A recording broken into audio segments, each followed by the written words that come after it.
मध्य प्रदेश वक्फ board में पहली बार 2 गैर मुस्लिम सदस्यों की नियुक्ति को लेकर राजधानी भोपाल में विरोध प्रदर्शन हुआ।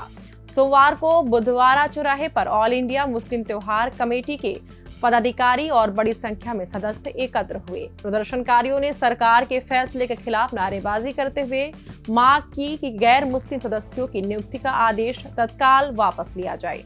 कमेटी के संरक्षक शमसुल हसन ने कहा कि वक्फ मुस्लिम समाज की धार्मिक और सामाजिक संस्था है। लोगों द्वारा अपनी संपत्ति अल्लाह की रजा के लिए वक्फ की जाती है, इसलिए इसके प्रबंधन में केवल मुस्लिम समुदाय के प्रतिनिधियों को ही शामिल किया जाना चाहिए। उनका आरोप था कि गैर मुस्लिम सदस्यों की नियुक्ति से मुस्लिम समाज की भावनाएं आहत हुई हैं। जब कॉन्स्टिट्यूशन ने, संविधान ने सबको अपने अपने संविधान के हिसाब से चलने की आजादी दी है, सभी धर्म अपने अपने कॉन्स्टिट्यूशन जो दिए बताए रास्तों पे चल रहे हैं, फिर क्या जरूरत है किसी वक्फ की कमेटी में किसी गैर मुस्लिम को शामिल करना और प्रस्ताव पारित करना, संविधान बनाना, कानून बनाना।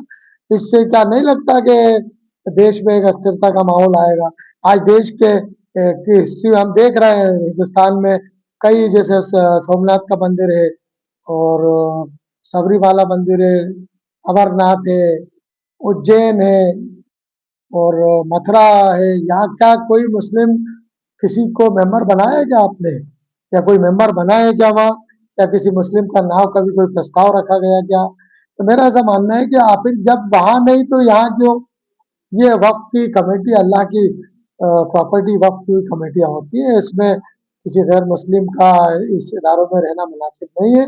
मैं केंद्र सरकार से, प्रदेश सरकार से, देश के राष्ट्रपति जी से, मध्य प्रदेश के गवर्नर जी से और संवेदनशील मुख्यमंत्री जी मध्य प्रदेश के जो हमारे मुख्यमंत्री मोहन यादव जी से, देश के प्रधानमंत्री जी से कहना चाहूंगा कि तत्काल ऐसे निर्णयों को पर रोक भी लगना चाहिए और वापस भी लेना चाहिए। उसकी वजह जब हम एक मुल्क हमारा गंगा जमुना तहजीब से चल रहा है तो उस मुल्क में अस्थिरता का माहौल क्यों? तत्काल जो कमेटी में जिन लोगों को लिया गया है उनको वापस किया जाए और कमेटी जिस तरह से मध्य प्रदेश में चल रही है उसी तरह चलने दी जाए। हम इसको लेकर अगर मध्य प्रदेश सरकार ने या केंद्र सरकार ने ये कानून जो बनाया ये वापस नहीं लिया तो हम इसके लिए सड़कों पर भी संघर्ष करेंगे और सुप्रीम कोर्ट का भी दरवाजा खटखटाएंगे हम। प्रदर्शनकारियों ने अयोध्या, मथुरा और सोमनाथ जैसी धार्मिक संस्थाओं का उदाहरण देते हुए कहा कि मुस्लिम समाज ने कभी इन संस्थाओं की प्रबंधन समितियों में प्रतिनिधित्व की मांग नहीं की। ऐसे में वक्फ बोर्ड में गैर मुस्लिम सदस्यों को शामिल करने का औचित्य समझ से परे है। उनका कहना था कि यदि नए सदस्यों की नियुक्ति करनी ही थी तो मुस्लिम समाज के योग्य और अनुभवी लोगों जैसे सेवानिवृत्त IAS, IPS अधिकारी, डॉक्टर, इंजीनियर और अन्य विशेषज्ञों को जिम्मेदारी दी जानी चाहिए थी।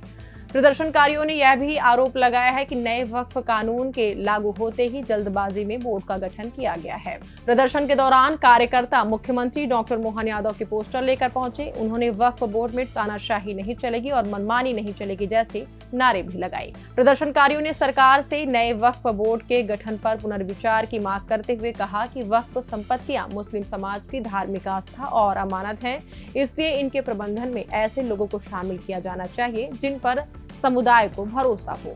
संगठन ने चेतावनी दी कि यदि सरकार ने फैसला वापस नहीं लिया तो आंदोलन को पूरे प्रदेश में व्यापक स्तर पर चलाया जाएगा।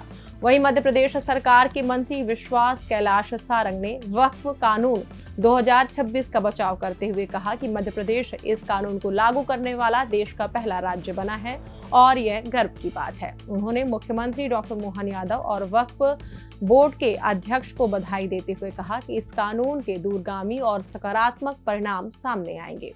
कैसे देखते हैं मध्य प्रदेश पहला राज्य बन गया? बहुत प्रसन्नता की बात है कि वक्फ कानून 2025 में जो परिवर्तन हुए वो मध्य प्रदेश में लागू करने वाला हमारा राज्य पहला राज्य बना है। माननीय मुख्यमंत्री मोहन यादव जी को बधाई, हमारे वक्फ बोर्ड के अध्यक्ष अनवर पटेल जी को बहुत बधाई। और ये जो सकारात्मक परिवर्तन है इसके दूरगामी और बहुत अच्छे परिणाम निकलने वाले हैं। लेकिन सवाल ये भी उठ रहे हैं कि अगर नॉन मुस्लिम्स को वक्फ में शामिल किया जा रहा है तो मंदिर समितियों में भी फिर मुस्लिमों को देखिए, ये अलग बात है। मुझे लगता है हम बिल्कुल ही अलग बातें कर रहे हैं। ये मस्जिद कमेटी में किसी हिंदू को शामिल करने वाली बात नहीं है। ये वक्फ बोर्ड अलग है, इसको आप केवल मुस्लिम मस्जिदों तक सीमित मत रखिए। वक्फ की बहुत सारी जमीनें जिन पर व्यक्तिगत रूप से लोगों ने कब्जा कर रखा है, जो किराए से चल रही है, जिसमें बहुत सारे हिंदू लोग भी हैं।